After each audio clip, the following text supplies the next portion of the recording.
വക്രദൃഷ്ടി തുടരുന്നു. ഇനി law academy വിദ്യാർത്ഥികൾക്ക് AIYF-ന്റെയും CPI-യുടെയും സ്വീകരണം.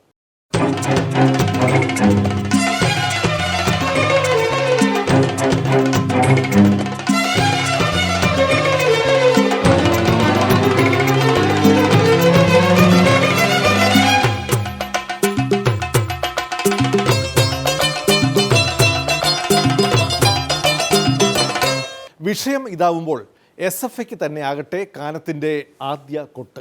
അങ്ങനെ താമസിച്ച് സമരത്തിൽ വരികയും നേരത്തെ കരയ്ക്ക് കയറുകയും ചെയ്ത വിദ്യാർത്ഥി സംഘടനയാണ് ഇന്ന് നിങ്ങൾ എന്ത് നേടി എന്ന് മറ്റുള്ളവരോട് ചോദിക്കുന്നത്. ആ ചോദ്യത്തിനൊക്കെ ലോ അക്കാഡമി ലോ കോളേജിലെ ആ സമരത്തിന് നേതൃത്വം നൽകിയ പോരാളികൾ മറുപടി പറയും എന്നതുകൊണ്ട് ഞാൻ അതിലേക്ക് കടക്കുന്നില്ല. മനുഷ്യൻ കണ്ടാൽ പഠിക്കണം, അല്ലെങ്കിൽ കൊണ്ടാൽ പഠിക്കണം. കണ്ടാലും കൊണ്ടാലും പഠിക്കുകയില്ല എന്ന് വാശിയുള്ളവരെ നമുക്ക് രക്ഷിക്കാൻ സാധ്യമല്ല. സംഘപരിവാർ തന്ത്രത്തിൽ വീണുപോയ പാവങ്ങളായാണ് CPI-യെ CPM കാണുന്നതെങ്കിൽ ഇതാ കാനത്തിൻ്റെ മറുപടി. നിങ്ങൾ സംഘപരിവാർ ശക്തികളുമായി ചെങ്ങാത്തത്തിലല്ലേ എന്ന് ചോദിക്കുന്നു.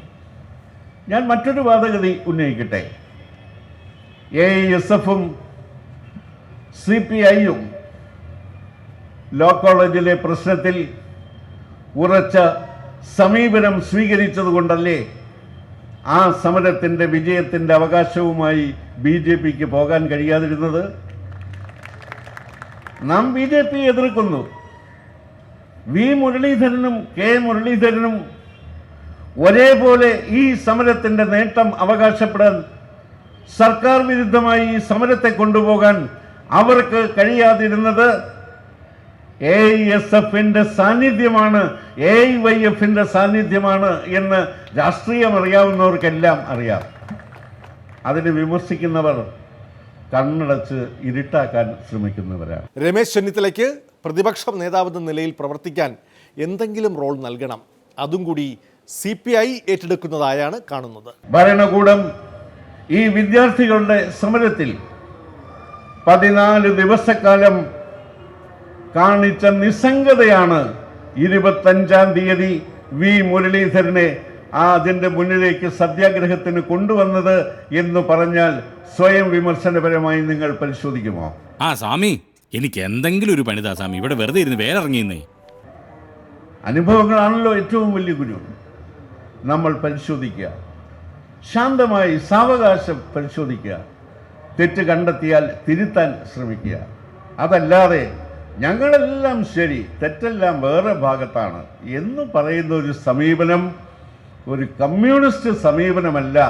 ആ ഇടതുപക്ഷത്തിൻ്റെ സമീപനത്തിലേക്ക് അവർ തിരിച്ചു വരാം. യോജിച്ച പോരാട്ടങ്ങളുടെ ആവശ്യം ഈ കാലഘട്ടം പറയുന്നുണ്ട്. SFIക്ക് അവസാനമായി കാനം രാജേന്ദ്രൻ വക ഒരു ഉപദേശം കൂടി. ഈ കഴിഞ്ഞ ഏതാനും ദിവസങ്ങളായി തിരുവനന്തപുരത്ത് തന്നെ യൂണിവേഴ്സിറ്റി കോളേജുമായി ബന്ധപ്പെട്ട് വരുന്ന വാർത്തകൾ എന്തിനെയാണ് സൂചിപ്പിക്കുന്നത്? ഇന്ന് ആ കുട്ടികൾ എന്നെ കാണാൻ വേണ്ടി ഓഫീസിൽ വന്നിരുന്നു. എന്താണ് ജനാധിപത്യം, സ്വാതന്ത്ര്യം എന്നെല്ലാം നമ്മൾ എഴുതി വെച്ചാൽ മതിയോ? പ്രവർത്തനത്തിൽ ഇതെല്ലാം വേണ്ടേ? ഇതെല്ലാം സ്വയം വിമർശനപരമായി പരിശോധിക്കേണ്ട സന്ദർഭമാണ്. വീണ്ടും ഇടവേള. കാസർഗോഡേക്ക് ഒരു സമര ഡീലക്സ് വണ്ടി.